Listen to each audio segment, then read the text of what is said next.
ইমন সাফওয়ানের সঙ্গে সেই লড়াইয়ে জিতবেন সেরকম পরিস্থিতি থেকে শাহরিয়ার ইমন বল পেয়েছেন, ভালো জায়গায় স্পেস আছে, বক্সের ভেতরে রাকিব আছেন, তারপরে শাহরিয়ার ইমন বলটা এমনই এক জায়গায় দিলেন যেটা ছিল নো ম্যান প্ল্যান।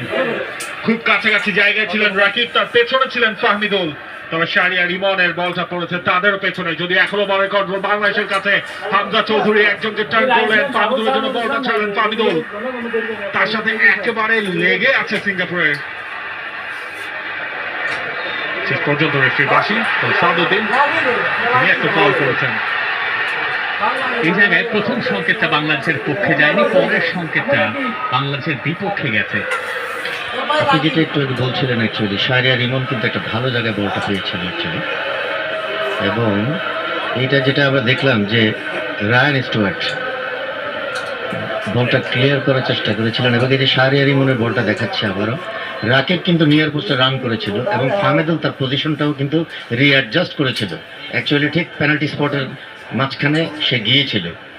সো এই ডিসিশন মেকিংটা শাহরিয়ার ইমনদেরকে, এটাই হচ্ছে ম্যাচে ডিফারেন্স তৈরি করে যে কোথায় অ্যাকচুয়ালি আমার প্লেয়ার রয়েছে এবং where should I have to give the pass. বাংলাদেশকে অনেক কিছুই ঠিকঠাক করতে হবে, সময়ও ধীরে ধীরে হয়তো ফুরিয়ে আসবে, তবে এখনো যথেষ্ট সময় আছে এই ম্যাচে ফেরার। আদলি, ইয়াং,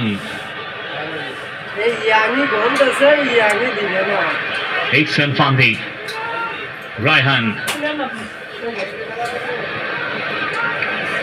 এই মুহূর্তে হারিস হারুন এবং গোলকিপার বাদে সিঙ্গাপুরের সবাই বাংলাদেশের অর্ধেক। বাংলাদেশ আরো একটা চেঞ্জ করতে যাচ্ছে, ফয়সাল আহমেদ ফাহিম, তাকে নামানো হবে মাঠে।